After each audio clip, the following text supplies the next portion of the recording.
Ababyeyi, nshuti bavandimwe, duteraniye muri iyi ngoro ya Nyagasani ngo twizihize ivuka ry'umucunguzi wacu Kristo Yezu akuzwe. Imana nikuzwe mu bushorishori bw'ijuru, kandi munsi abikunda bahorana amahoro. Aniyo magambo nkoresheje mbifuriza Noheri mwe muri hano n'abatari hano, nyifuriza n'imiryango yanyu yose aho iva ikagera Noheri nziza.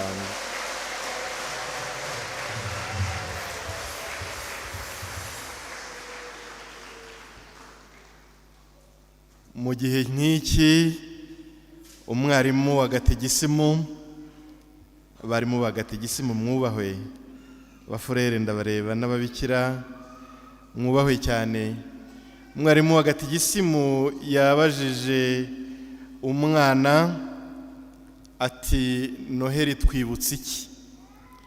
Kumwe bajyaga babitubaza nyine mu buryo bw'ibitero ngo Noheri twibutse iki? Sinzi niba mwabasha kubisubiza, ariko gisi icyo ngabije. Ariko umwana yarebye hejuru areba hasi, yibuka ko kuri Noheri iwabo bajya bagura amafi. Agiye gusubiza abwira mwarimu ati Noheri twibutsa kurya amafi.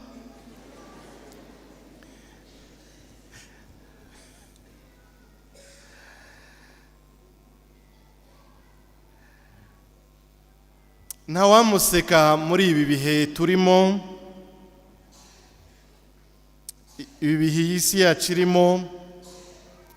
Abantu benshi bibuka Noheri nk'iyi ngiyi bayibukira ku byo barya, ku byo bambara, no kuri ya mitako myiza cyane dutaka mu mazu yacu n'ibirugu byinshi. Nibyo ni byiza, nabyo bifite icyo bitwibutsa, ariko kandi tutitonze habamo n'amayeri ya sekibi yo kutujyana mu bishashagirana gusa tukibagirwa iby'ingenzi. Ari iby'abahanga bajya batubwira ku aho isi irimo kugenda itwerekeza, ni ugukomeza tukizihiza Noheri, ariko tukizihiza Noheri itagira Yezu. Murumva bwa buhakanyi buzaza mu mayeri Bikira Mariya w'ikiboho yatubwiye. Tukagira ibirugu bishashagirana, tukambara neza, tukarya neza na ya mafi navuze, ariko tutazi mu by'ukuri ngo ibyo turabikorera iki. Mfite ubwoba ku rubyiruko rwacu nirutiga neza gategisimu, nirudasobanukirwa neza ijambo ry'Imana, ejo nyine tuzaba tugeze aho ngaho ho kwizihiza Noheri itagira Yezu, Noheri itagira umucunguzi. Niyo mpamvu mu ijoro nk'iri rero twabagize amahirwe yo kumumenya, abagize amahirwe yo kumenya igisobanuro cy'uyu munsi, tugomba kugumya kubyigisha n'abadukomokaho, bakakura bazi neza kandi basobanukiwe ko kwizihiza Noheri ari ukwakira umucunguzi wacu, ari ukwakira Yezu uvukira mu mitima yacu, maze yavuka natwe tukamuha abandi, nabo bakamumenya kugira ngo bakunde babeho. Noheri rero kimwe mu bisobanuro byayo ari nacyo nshaka kwibandaho kuri uyu mugoroba. Noheri ni ububasha bw'Imana bwigaragariza mu ntege nke zacu. Noheri ni urumuri rw'Imana ruza kumurika mu mwijima abantu bagendamo, ngo ejo tutazagwa mu ruzi tugira ngo ni ikiziba, cyangwa se tukagwa mu mwobo munini cyane tutarawubonye. Buri mwaka rero ku mugoroba nk'uyu n'umunsi tuzizihiza ejo, umunsi mukuru wa Noheri udusunikira mu muryango w'urumuri, mu muryango w'ibanga rikomeye kandi tudashobora gukonoza. Iyo Noheri ije ituma twibaza ukuntu Imana ishobora byose twita nyir'ububasha, mu rurimi rw'abasokuruza bacu b'Abahebureyu bakayita El Shaddai, Imana y'imbaraga.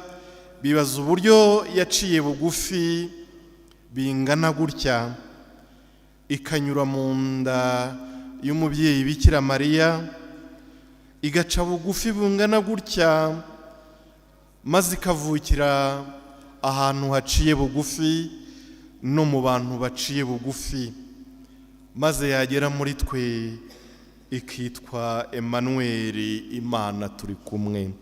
Abatabizi bicwa no kutabimenya bibaza ikibazo kigira ngo kubundi ari Imana y'ububasha, kubundi ari El Shaddai, Imana ishobora byose, kuki itaje muri ubwo bubasha bwayo ikarinda kuza, reka mbyite y'ububa mu kirugu, ikarinda kuza inyuze ahantu no mu bantu b'intamenyekana?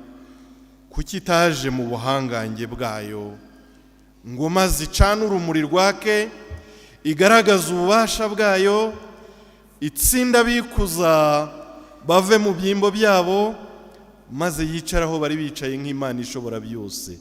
Kuki bitagenze gutyo? Ab'icyo gihe nabwo niko babitekerezaga, bumvaga ko Imana yazi ityo. Mu by'ukuri Yesu avuka, aho yavukiye hari agahugu gakennye cyane, ku buryo umucunguzi wari ukenewe yari wa wundi aje kubaramira. Bari bakeneye Mirenge nk'umwe wo ku Ntenyo utunze byinshi maze akabagabira. Bari bakeneye ubamara ubwoba. Yesu avuka, agahugu yavukiyemo kari kayobowe na Herodi. Herodi rero yari umunyagitugu kabuhariwe, utaratumaga n'abantu basepfura. Wanasepfura uvuga izina rye bikagukoraho. Mu bihe nk'ibyo umucunguzi wari ukenewe, yari akenewe nk'umugabo w'ibigango ndetse ufite n'amayeri menshi ya politiki, kugira ngo abashe gutsinda Herodi wari warigize akaraha kajya he. Ndetse yagombaga kumutsinda akigizayo n'abakoroni bari barigaruriye ubwoko bw'Imana. Nyamara Imana ni Imana, twebwe tukaba abantu. Uwo mucunguzi bari bategereje ntabwo ari uko yaje. We yaza aciye bugufi, ntiyaje yerekana ibigango cyangwa ngo arate ibizigira, ntiyaje azanye uburyarya bwa politiki bwo gutsinda abo bahanganye, ahubwo yaje ari akana gato cyane, kamwe karira nk'izindi mpinja, kaje gatitira nk'izindi mpinja kubera imbeho, kaje ndetse kadafite aho karara kubera ko amahoteli yose yanze kukakira, kaje n'ibyo kurya bidahari kubera ko uwo mubyeyi yari amaze iminsi mu rugendo. Nguko uko yaje. Bashoboraga kwibaza bati, mbese uyu mucunguzi aje ate? Nibyo, Imana ni uko iteye. Imana ni Imana, natwe tukaba abantu.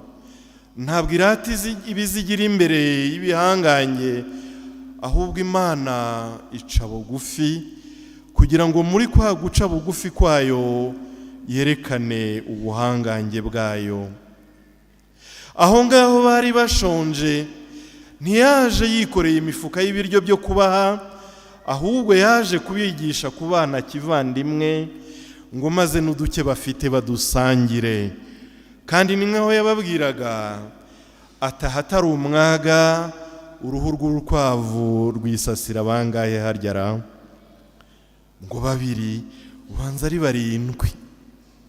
Ngiki cyo yaraje kutwigisha ngo maze umwanzi wacu, umwanzi w'ibyiza, akenshi ugira intwaro zo kwirarika, nabona bumviye uwo mwana basangira duke n'utwo bafite, maze nabo batangire kugenda urwo rugendo, bave mu mwijima w'ubwibone bajye mu rumuri rwo kwicisha bugufi.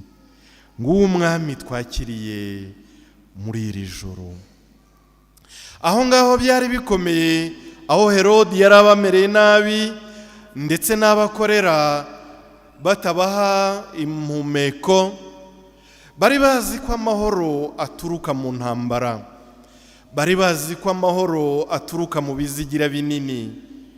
Mu gihe bari biteguye umwami w'igihangange w'ibizigira bikomeye, haza akana gato cyane kataramenya no kugenda, ariko gacisha make, maze karaza, abamarayika bararirimba ngo Imana nikuzwe mu bushorishori bw'ijuru, nk'uko twabyumvise, ngo kandi abo munsi abikunda bahorana amahoro. Abamarayika bavugaga banonsa cyangwa se bamamaza icyo umwana aje gukora. Aje ari umunyamahoro, aje gutanga amahoro, kandi burya ngo amahoro mazima aturuka mu mutima. Iyo ni inkuru nziza bubu bakeneye kumva, iyo ni inkuru nziza isi yacu ikeneye kumva, kuko isi yacu birangamiye ibitwaro bikomeye, isi yacu irangamiye abami b'ibihangange bakomeye, bamwe bagenga amahanga yose. Isi yacu izi ko ariho amahoro azaturuka. Reka da, amahoro nyamahoro ava mu mutima wuzuye ubumana, amahoro nyamahoro ava mu mutima wuzuye urukundo, maze yava muri uwo mutima w'abaciye bugufi agasakara ku bayakeneye bose. Aho mwene ayo mahoro yageze, intwaro ntiziba zikiri ngombwa. Ni naho umwanditsi w'ibyanditswe bitagatifu yavugaga ngo izo ntwaro nibazikoremo amasuka, izo ntwaro nibazikoremo inkonzo, maze bahinge beze barye bahage. Aho amahoro yabonetse haba n'uburumbuke. Iryo ni ibanga rya Noheri. Ubwo ni ubutumwa b'iyisi bacu bakeneye, ngo aho gucura ibitwaro biremereye, aho guhora abantu bahanganye barebana ayingwe, bakira umwami w'amahoro Yezu Kristo, utubwira ngo nimuhana amahoro, maze abo yahaye bakakubwira ngo urayahorane nawe. Reka nanjye mbabwire muri iri joro ngo nimwakire amahoro y'umwana Yezu Kristo, maze namwe mumbwire ngo ndayakorana, ndakayahorana, namwe muyahorane. Ayo niyo mahoro mazima. Iryo ni ryo banga ry'umwami watuvukiye. Uwampa abandi bami bakamenya iryo banga, uwampa abami b'isi bakamenya iryo banga, maze bakapfukama bakamusenga bakamuramya, nawe akabaha ingabire y'ayo mahoro, maze bakayasakaza mu bo bashinzwe. Nguko uko byagenze muri iki gihe, kandi n'ubu ngubu biracyashoboka. Igihe Yezu yavukiraga mu gahugu ke, yaje mu gahugu ke hari amatiku, hari amatiku n'amatiriganya, amoko yararwanaga agahangana, ndetse mujya mwumva ukuntu Abayahudi n'Abasamariya bari bahanganye, ku buryo aho umwe yacaga undi yahacishaga umuriro. Bahanganaga urwango rwiza cyane. Urwango rwiza se rubaho? Oya. Bahanganaga urwango nyarwango, ku buryo aho umwe aciye undi yashoboraga kuhacisha umuriro. Yezu yaje muri ibyo bihe, aza ari akana gato cyane, ariko kamamaza amahoro, maze amahanga yose aza kumuramya. Ririya ryari ibanga rya Noheri, ryo kuvuga ngo abadahuje ibitekerezo si ngombwa ko bangana, abadahuje ibihugu si ngombwa ko bangana, abadahuje imyumvire si ngombwa ko bangana, n'abadahuje ubwoko si ngombwa ko bangana.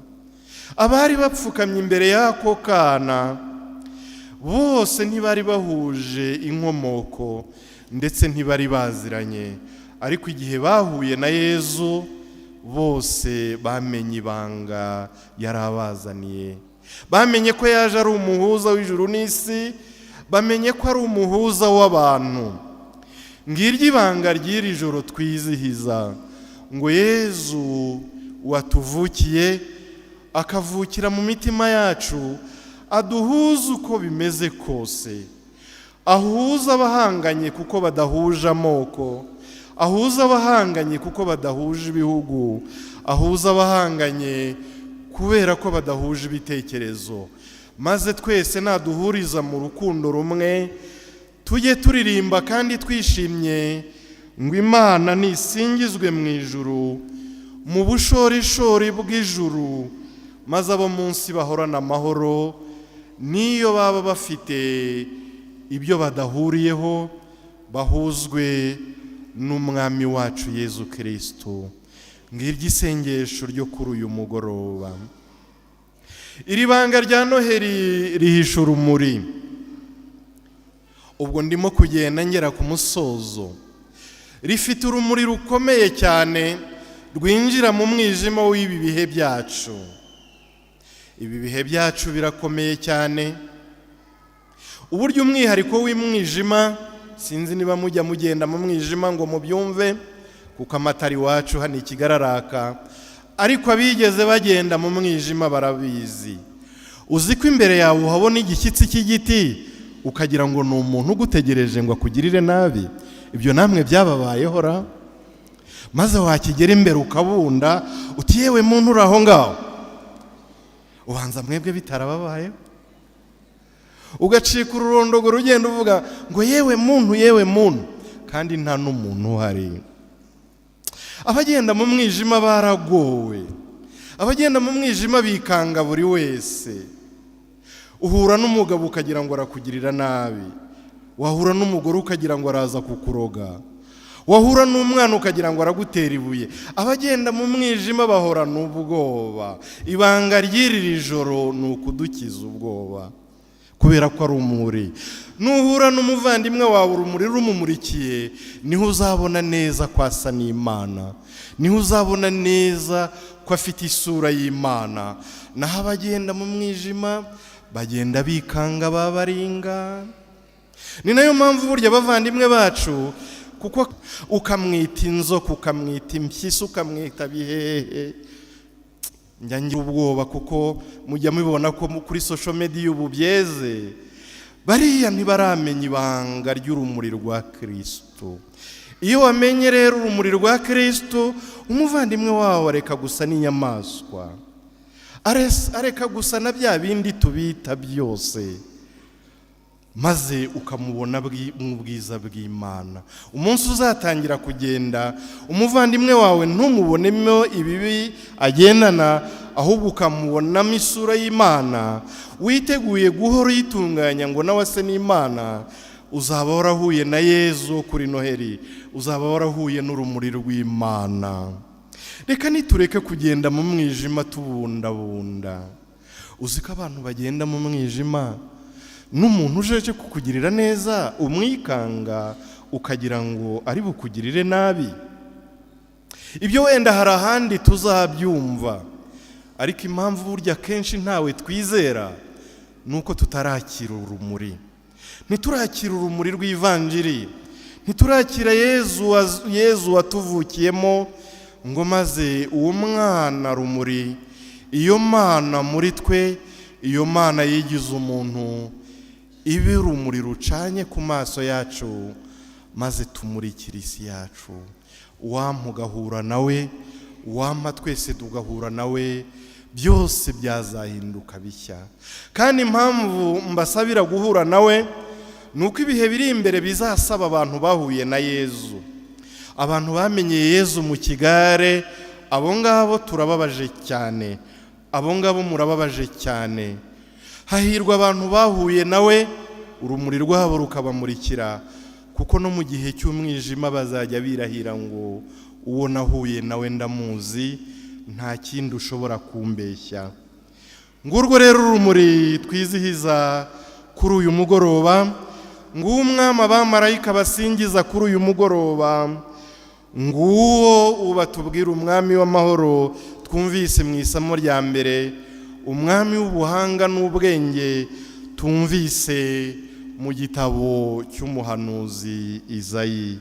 Uwamugahura nawe uyu munsi maze ukazibanira nawe ubu n'iteka ryose. Amina. Noheri nziza kuri mwese n'abanyu bose.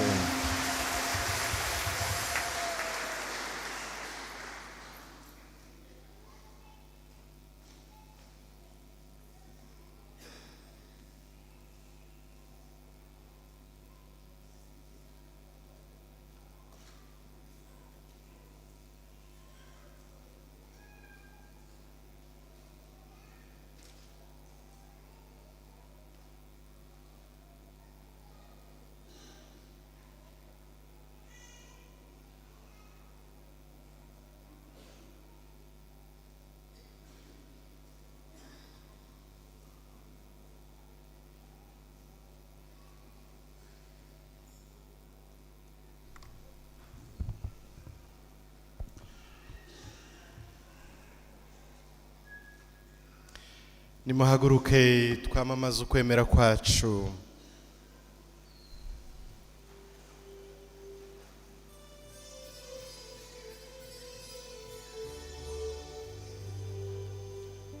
Nemera kw'Imana rimwe